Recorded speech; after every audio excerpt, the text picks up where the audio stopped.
The Berenstain Bears and the Trouble with Grownups by Stan and Jan Berenstain. Even though it was bright and clear outside the Bear family treehouse, there was a storm brewing inside. For while it would be wrong to say that cubs and grown-ups are natural enemies, it would be fair to say that cubs and grown-ups sometimes don't get along. "Where's the rest of my paper?" thundered an angry Papa Bear, storming into the living room. It didn't take him long to find Brother Bear in the sports section. "I just borrowed it," said Brother. Papa snatched it up and plumped down in his easy chair. Brother wandered into the kitchen, looking for sympathy from Mama Bear. "Gee," he said, "what's eating him?" "Your father looks forward to his evening paper," Mama said, "and he has a perfect right to be annoyed when half of it is missing. And furthermore, I think you not to refer to your father as a him." She stomped out of the kitchen. "Why not? He's a him, isn't he?" "Gosh," said Brother, "what's eating her?" What's eating Mama was Sister Bear. Sister had been on the phone with Lizzie Bruin for almost an hour. "But Mama," she protested when she was told to say goodbye. "Don't but Mama me," said Mama Bear. "This is not your private phone. You've had all day to talk to Lizzie at school, and you'll have all day to talk to her tomorrow. So hang up that phone now." Sister did as she was told. Later dinner, Brother and Sister got into a little more trouble. "Peas and mashed potatoes again?" said Brother under his breath. "And what," Papa asked, "is wrong with peas and mashed potatoes?"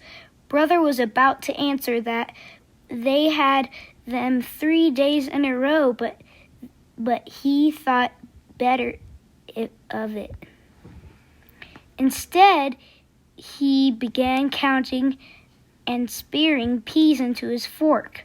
1, 2, 3, 4. "What are you doing?" asked Sis. "Trying to see how many peas I can get into my fork at one time," he answered. While Brother was counting peas, Sister was working on mashed potatoes. She patted them into a little mountain. Then using her spoon, she pressed a cup in the top. "Pour it right there," she said when Mama offered her gravy. "What in the world?" commented Mama. "Well, you see," said Sister, "it's a volcano, and the gravy is going to be the lava flowing down the sides." "That will be quite enough of volcanoes and counting peas," shouted Mama. "Food is to be ate, not to be played with." "Gee whiz," said Brother, "we're just trying to make it interesting." "Food isn't supposed to be interesting," roared Papa. "It's supposed to be food." Brother and Sister went to bed that night and got up the next morning without much fuss. But trouble started again at breakfast. "Oh yes," Brother said, suddenly remembering something. We'll be getting the late bus home this afternoon because..." "Late bus?" interrupted Mama. "I was planning on our visit to Gran after school." "But Mama," he protested, "we're staying late to plan for Parents' Night talent show next Friday." "Parents' Night?" she said. First I heard of it. And Friday is my chess night with Farmer Ben," complained Papa. "Here's a notice I brought home," said Sis, digging in her bag. "I forgot to give it to you." "Me too," muttered Brother. "Why, this notice is a week old," said Mama. Forgot, roared Papa. "Why, you cubs would forget your heads if they weren't attached to your shoulders." "Phew," breathed Brother as he fell into the seat beside Cousin Fred on the school bus. "Tough morning?" he asked Fred. "You better believe it," said Sister, taking the seat Lizzie had saved for her.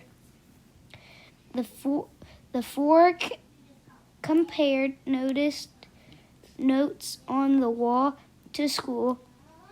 The cubs agreed that while there was no doubt that their parents loved them, they were a little difficult to get along with sometimes. They nagged, they said no a lot, and they never wanted cubs to have any fun. "Hey," said Brother as they got off the bus, "what are we doing for the Parents' Night Talent Show?" "Don't know," said Lizzie. "Let's think about it." That afternoon, the auditorium was filled with cubs getting ready for the show. Babs Bruno was playing her violin. Queenie McBear was practicing pirouettes. Too Tall and his gang were working on a rap number which Teacher Bob didn't look too happy about. Brother, Sis, Fred, and Lizzie didn't have any idea yet. But as they searched their brains, Brother snapped his fingers and said, "I've got it. Remember what we were talking about on the bus this morning?" "Sure," said Fred. "We were saying how grown-ups can be a big pain." "Well," said Brother, "let's put on a play about that and call it The Trouble with Grown-ups," shouted all of the others. "Sensational," said Sister as they slapped hands, delighted with the idea of showing parents how hard it is being a cub. "But putting on a play is easier said than done. You have to write it, figure it out, who is going to play the parts, then memorize it. Then you have to worry about costumes and scenery." The cubs did all that. It was hard, but it was fun, and they did it all in secret. Costumes for Fred and Lizzie were easy. They were going to be brother and sister, so they just borrowed their extra clothes. Getting costumes for brother and sister wasn't so simple because they would be playing their own mama and papa. They managed by letting Gran in on the secret. She was a wizard on the sewing machine, and she made them great-looking little mama and papa costumes. The four practiced their parts, and before they knew it, it was time for the big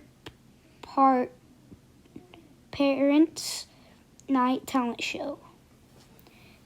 There was a lot of talent at Bear Country School, and the acts did pretty well, but it was brother and sister Fred and Lizzie play that was the talent hit Was the of the show.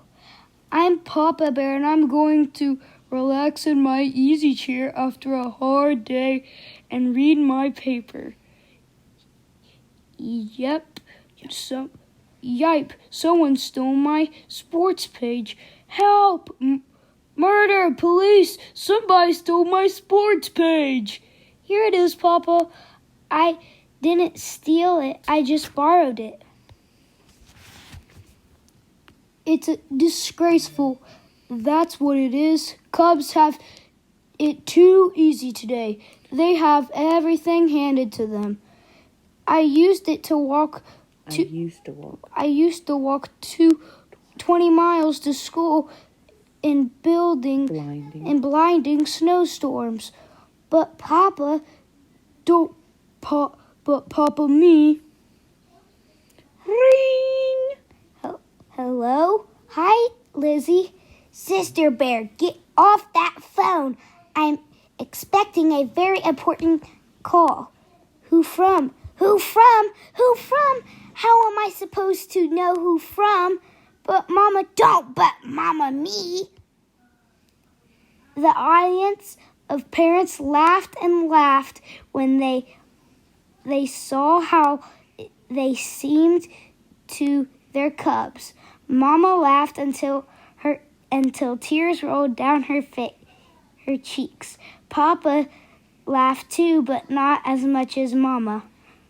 They both thought the play, which was a big surprise to them, was very well done. They admit that it helped them understand that it was like being a cub. The next morning, Mama and Papa had a bit of a surprise for the cubs. You might even say a shock. Mama, who was sewing wizard herself, had made a grown-up size pink jumper. Wearing it, she looked like a huge sister bear. She even had a pink bow. Papa, wearing a red pajama top and blue bottoms, looked like a gigantic brother bear. The cubs were confused. It's very simple, explained Mama. You helped us understand what it's like being cubs by pretending we're the cubs and you're the grown-ups. We're going to show you what it's like being parents. Before brother and sister could say a word, Mama and Papa began acting like cubs. Where's breakfast? I'm hungry, shouted Papa. I hope we're not having gooey oatmeal again, screamed Mama. Ooey gooey oatmeal! Ooey gooey oatmeal! Shouted Papa, jumping up and down. Brother pulled sister into the living room where they could hear themselves talk, but the living room was another shock.